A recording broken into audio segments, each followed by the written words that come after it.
Herzlich willkommen zum neuen Video bei Perfect Green.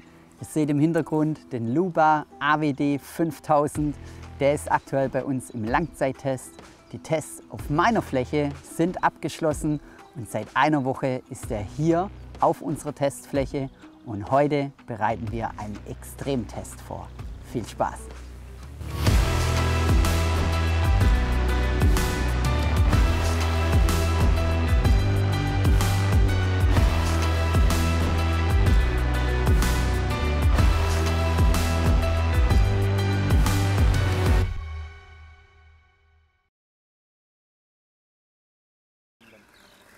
Wir haben uns gedacht, wir bringen jetzt mal den Luba an seine Grenzen, denn ganz am Anfang, wo wir den bekommen haben, bin ich ganz ehrlich, habe ich schon gedacht, dass diese Testfläche wirklich schon der Endgegner für jeden Mährobi ist, so zumindest für Gardena, Yardforce und wie sie alle heißen.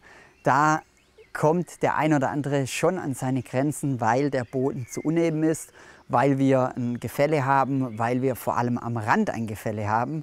Aber ganz ehrlich, das interessiert den Luba absolut nicht. Und aus dem Grund haben wir jetzt gesagt, wir erweitern jetzt seinen Aufgabenbereich und er soll nicht nur die 1000 Quadratmeter hier mähen, er soll jetzt mal richtig arbeiten. Wir haben dort hinten noch eine größere Fläche, geschätzt 1500 bis 2000 Quadratmeter, solche Schlaglöcher. Und da bin ich gespannt, wie er das macht. Und damit ihr das Ganze mal seht, mit was er da zu kämpfen hat, haben wir gedacht, wir drehen einfach mal ein Video, weil ich bin der Meinung, das ist wirklich der Endgegner für jeden Mährobi. Und ich glaube, da kommt auch der Luba an seine Grenzen. Aber wir werden es sehen. Jetzt kommt einfach mit, wir schauen uns einfach mal die Rasen, kann man nicht sagen, die Wiese an. Los geht's.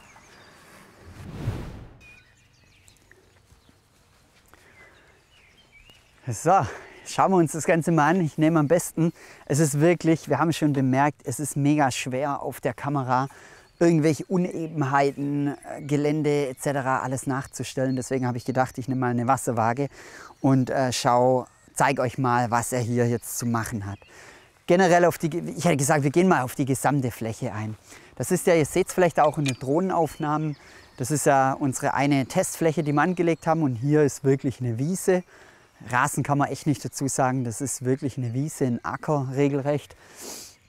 Der helle Bereich, der was jetzt hell ist, ihr seht es vielleicht ja schon beim Laufen, wahrscheinlich auch mein Kameramann, wir laufen total alles so wie betrunken hier. Ja, dieser Bereich hier wurde einmal mit landwirtschaftlichen Maschinen einfach eingeebnet. Das merkt man, es ist deutlich ebener, deutlich besser. Hier, glaube ich noch, macht er es sehr gut. Da wird er wahrscheinlich keine Probleme haben. Das Gras ist wirklich extrem hoch, muss man hier auch sagen. Wir haben hier 20 cm, da mähen wir auch nicht mehr vor, das soll er einfach durchballern. Hier oben wird es dann schon kritisch, da braucht man ein paar No-Go-Zonen. Da werden No-Go-Zonen eingerichtet. Ein starkes Gefälle haben wir auch noch drin mit ca. 30%. Aber der richtige, ich sage jetzt mal, Worst-Case-Endgegner ist hier. Hier machen wir definitiv eine No-Go-Zone rein, da lassen wir nicht fahren. Das ist wirklich zu heftig, weil da dürft ihr mal sehen, von was wir hier reden, was für Löcher hier drin sind. Das ist eine Meter-Wasserwaage.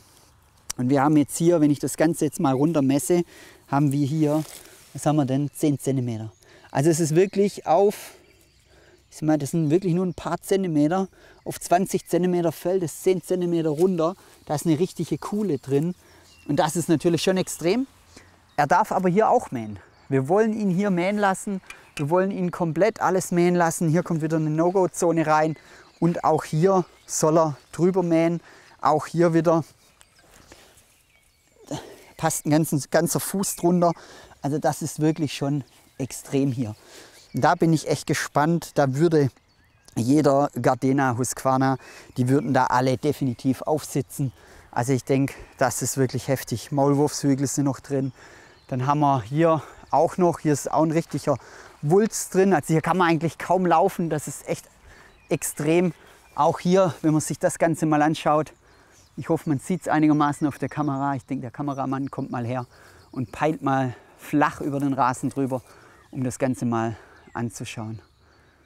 Ja, also hier ist so ein richtiger Eine richtige Hügellandschaft drin. Hoch, runter. Und da würde ich sagen, wir schauen mal, dass er hier die zwei neue Mähzonen bekommt. Und ihr seid dabei, weil viele haben uns gefragt, ist es kompliziert, ist es schwer, so ein RTK-Mäher einzurichten? Und da kann ich nur sagen, nee, das ist total einfach, total leicht. Und das zeigen wir jetzt, wie das geht, wie einfach es geht und vor allem, wie schnell es geht. Das Einkartieren ist wirklich mega einfach und leicht. Was ihr braucht, ist nur ein Smartphone. Ihr verbindet euch mit der App, holt einfach mal den Mährobi aus der Ladestation und fahrt dahin, wo er eigentlich kartieren soll. Und das war es eigentlich schon. Dann geht ihr auf Bearbeiten und neuen Bereich hinzufügen. Dann kommt ein kleines Anleitungsvideo. Das kann man dann wegklicken, wenn man schon ein paar Mal gemacht hat. Und schon geht es eigentlich los. Und in der Karte sieht man dann genau, welchen Bereich er aufzeichnet und welchen nicht. So, jetzt habt ihr gleich gesehen, ich bin schon abgestürzt, sage ich jetzt mal. Da wollte ich nicht reinfahren, weil da geht es wirklich 20 cm runter. Ist aber kein Problem, das kann ich jetzt euch auch gleich zeigen. Ich habe hier die Möglichkeit, ein Radiergummi einzusetzen und dann mache ich einfach den Bereich, fahre ich wieder zurück, den ich nicht mehr möchte. Und dann korrigiere ich gleich das Ganze, mache wieder den grünen Haken rein und sage einfach, okay, er fährt weiter nach rechts. Soll weiter innen mähen und das Thema ist somit erledigt. Und schon hat man auch Bereiche gleich wieder gelöscht, was man nicht möchte. Von der Geschwindigkeit kann man den auch einstellen, wie man möchte. Er ist mega feinfühlig vom Steuern her, je nachdem, wie weit ihr euren Finger nach oben drückt oder nach oben zieht oder nicht. Es geht von sehr langsam, wie ihr seht, um Details einzukartieren. Aber ihr könnt ihn auch mal richtig mit Topspeed drüber ballern lassen hier. So. Wir gehen jetzt mal nicht ganz raus. Ich weiß nicht, ob hier Steine, sonst irgendwas drin liegen. Es soll ja nur ein Test sein. Wenn er es gut macht, dann wird er Stück für Stück nochmal neu einkartiert. Hier ist wieder der Extrempunkt, wo wir hier haben. Da mähen wir dann von Hand nach. Das ist wirklich, weil da würde einfach das Mähdeck aufsetzen. Und hier ist es auch schwierig. Man sieht es auf der Kamera nicht. Alex ist zu weit weg, aber es kann sein, der Bumper löst aus. Nein, löst nicht aus. Passt. So. Ein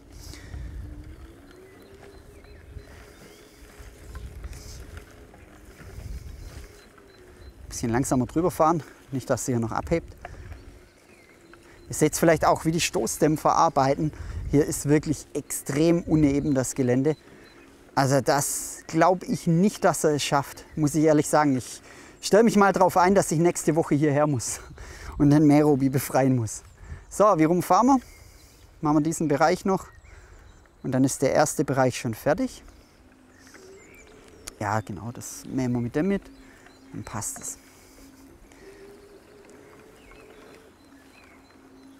Ja, hier wird auch wieder zu viel sein, da mähen wir auch mit Mulchmaster.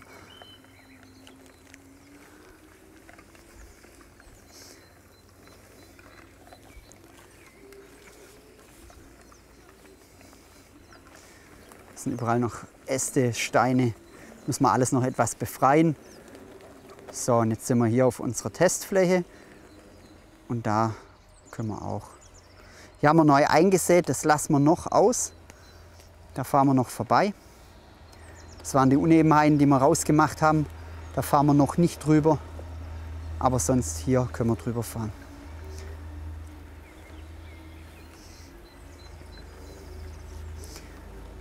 Den Baum grenzen wir dann aus als No-Go-Zone. Ja. Und schon ist er einmal herum. Und wenn er einmal rum ist, fragt er automatisch. Man sieht gleich einen grünen Haken. Das waren jetzt 306,7 Quadratmeter. Ich mache auf OK. Und dann fragt er Ende der Grenzplanung. In dem Fall ja. Wir sagen aber Planung fortsetzen. Die Grenzplanung ist soweit abgeschlossen. Wir machen jetzt noch eine No-Go-Zone rein. Das ist einmal um das Gemüsebeet bzw. einmal hier um diesen Baum. Da muss er nicht unbedingt immer dagegen fahren. Und da geht man einmal her, fährt an den Gegenstand hin, macht auch wieder hier unzulässige Zone, Bereich hinzufügen, Route hinzufügen. Wenn die Route jetzt, wenn man eine Route braucht, wenn das jetzt kein benachbarter Bereich ist, wo er fahren kann, sorry, vertippt. Wir gehen einmal zurück. Und zwar unzulässige Zone, dann kommt auch wieder ein kleines Video und schon kann es losgehen. Und dann fährt man einmal um diese Zone rum und die speichert er dann als No-Go-Zone ab.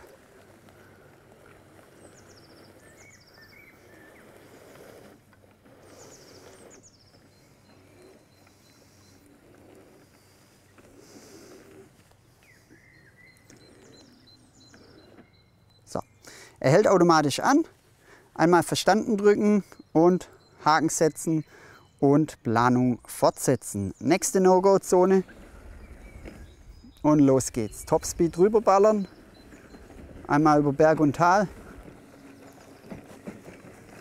Und auch hier völlig egal, ob ihr einmal links oder rechts rumfahrt, das ist da auch egal, weil er kartiert bzw. er nimmt, soweit ich bemerkt habe, immer die Mitte an. Auch hier kurz einmal und los geht's.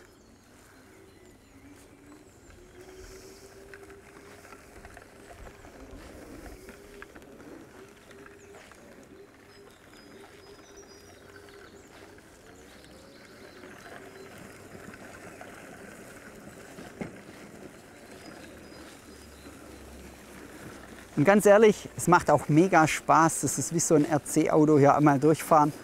Das ist richtig, richtig cool. Da fühlt man sich mal wieder wie so ein 10-Jähriger.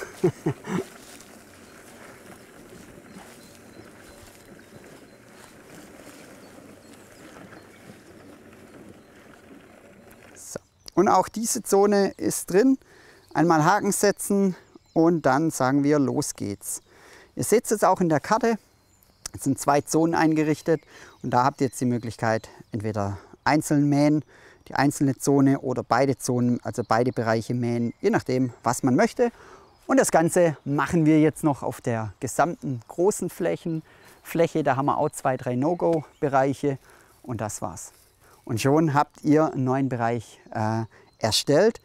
Wenn dieser Bereich jetzt nicht an den alten Bereich angrenzt, dann wie gesagt einmal eine Route einrichten. Die Route ist auch relativ einfach. Da geht ihr nur einmal her, geht auf Bearbeiten und macht dann Route hinzufügen und fahrt einfach von dieser Zone Richtung Ladestation bzw. zur anderen Mähzone, da wo er eigentlich fahren soll. Und das war's. Und das ist das Coole bei dem AWD 5000. Der kann 10 Mähzonen, 10 verschiedene Mähzonen und insgesamt bis zu 5000 Quadratmeter kann der mähen. Der 3000er, der kann dann nur 6 Mähzonen und 3000 Quadratmeter mähen. Und der 1000er, 1000 Quadratmeter mit 3 Mähzonen. So, hätte ich gesagt, machen wir den anderen Bereich noch und dann kann er schon losmähen. So, wir sind fertig. Wir haben alles einkartiert, selbst die extrem große Fläche hinten.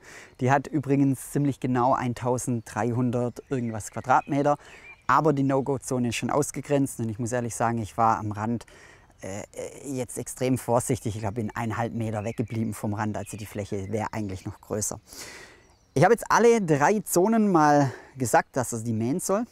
Das sind 2284 Quadratmeter und die mäht er in 378 Minuten. Das sind grob 6,5 Stunden. Ohne Ladezeit, ich vermute mal, also er fährt 3 Stunden, dann muss er 1,5 Stunden laden und somit kommt er auf eine Gesamtzeit von ganz grob roundabout 8 Stunden und das ist der Hammer. Nur mal zum Vergleich, ich habe daheim 300 Quadratmeter und ich hatte mal einen Husqvarna 315 und der 315 ist im Chaos-Prinzip gefahren und der hat die 300 Quadratmeter, bis alles tipptopp fertig gemäht war, der hat auch schon 5,5 Stunden gebraucht, aber nonstop, weil ich habe den Akku vergrößert etc. Egal, lange Rede, kurzer Sinn, wir lassen ihn einfach mal starten. Ich mache jetzt mal die Messerhöhe auf 70 mm und würde einfach sagen, los geht's. Da fährt er schon raus und dann schauen wir mal, wie er das macht. Er hat übrigens hier, habe ich glaube vorhin schon gesagt, da kann er einiges abschneiden, weil da haben wir echt 15 bis 20 Zentimeter. Ich glaube auch gar nicht, dass er das packt, aber ich möchte jetzt nicht mit meinem Mulchmaster vorher vormähen. Da muss er jetzt einfach durch. Er mäht jetzt erst unsere Testfläche und dann geht er darüber. So, ihr seht es vielleicht, er tut sich nicht wirklich schwer, er packt es, da bin ich fest davon überzeugt. Aber das Gras ist schon, man hört es vielleicht auch, das Gras ist schon extrem hoch. Das soll natürlich nur ein Test sein. Ich bitte euch, wenn ihr ihn das erste Mal laufen lasst, bitte mäht einmal vor mit einem Aufsitzmäher, mit einem normalen Sichelmäher. Einfach einmal vormähen, weil für das ist er natürlich nicht gemacht. Aber wir wären ja nicht perfect green, wenn wir das Ganze nicht testen würden, denn ich bin der Meinung, eine vorgemähte Fläche, eine ebene Fläche, das kann jeder Mährobi, fast jeder. Der eine oder andere hat auch Probleme damit. Ja, ich würde einfach sagen, wir lassen ihn laufen. Wir lassen ihn jetzt im Doppelraster laufen, einmal längs, einmal quer, dann hat er die Fläche normalerweise gemäht. Ein Fazit und ein Ergebnis gibt es heute nicht. Da würde ich einfach sagen, das Ganze kommt auch in unseren Langzeittest rein. Da würde ich einfach sagen, abonniert unseren Kanal, verpasst den Langzeittest nicht. Und für all diejenigen, die das Video später wie Mai 23 anschauen, würde ich einfach sagen, hier oben blenden wir euch den Langzeittest ein, wie zufrieden wir mit dem Luba AWD 5000 waren. Und ansonsten, wenn Fragen sind, natürlich wie immer in den Kommentaren. Ich bedanke mich fürs Zuschauen und ich wünsche euch eine schöne Zeit. Bis dann. Ciao.